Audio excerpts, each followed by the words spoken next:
হাদির উপর হামলাকারী ফয়সাল ও আলমগীর শুক্রবারই ময়মনসিংহের হালুয়াঘাট সীমান্ত দিয়ে দেশ ছেড়ে পালিয়েছে বলে বিশ্বস্ত সূত্র নিশ্চিত করেছে যমুনা নিউজকে। এ বিষয়ে বিস্তারিত জানবো আমাদের সহকর্মী হোসাইন শাহিদের মাধ্যমে। তিনি যুক্ত রয়েছেন সেখান থেকে।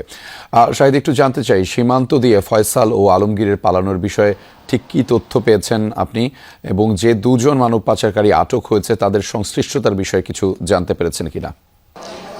ময়মনসিংহে হালুয়াঘাট যে উপজেলাটি রয়েছে সেই উপজেলার ভুটিয়াপাড়া এলাকায় যে সীমান্ত এলাকা রয়েছে সেই সীমান্ত এলাকা দিয়েই এই মোটরসাইকেল আরোহী দুজন তারা পালিয়ে গেছেন। তো বিশ্বস্ত সূত্রে আমি যেটি জানতে পেরেছি, তারা শুক্রবার দিন ঘটনার পরপর প্রথমে মিরপুর থেকে আশুলিয়া হয়ে গাজীপুর হয়ে ময়মনসিংহে একটি প্রাইভেট কার যোগে আসেন।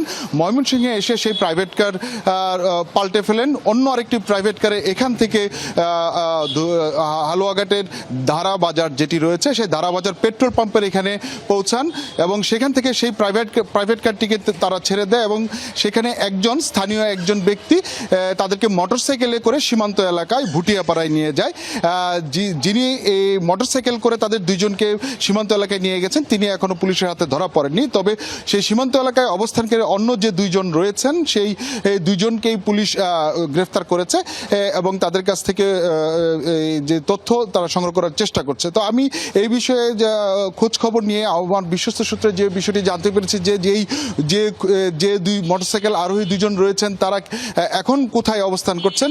তো একটি সূত্র আমার কাছে দাবি করেছে তাদেরকে যখন ভারতের সীমান্ত পার করে দেয়া হয়, আপনারা হয়তো আমার ছবি দেখতে পাচ্ছেন যে সীমান্ত এলাকার সেই এলাকা দিয়েই পার করে দেওয়া হয়, সেখান থেকে তাদেরকে আরেকজন রিসিভ করে নিয়ে যায় এবং বর্তমানে তারা তোরা এলাকায় থাকতে পারে বলে ধারণা করা হচ্ছে।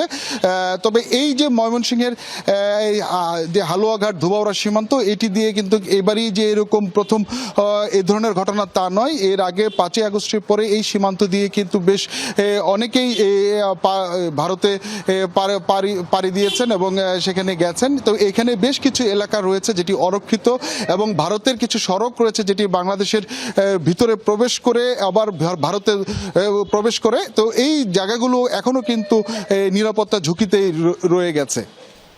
সেই খবর বিস্তারিত আপনার মাধ্যমে জানছিলাম। ধন্যবাদ শাহিদ আমাদের সাথে যুক্ত হবার জন্য।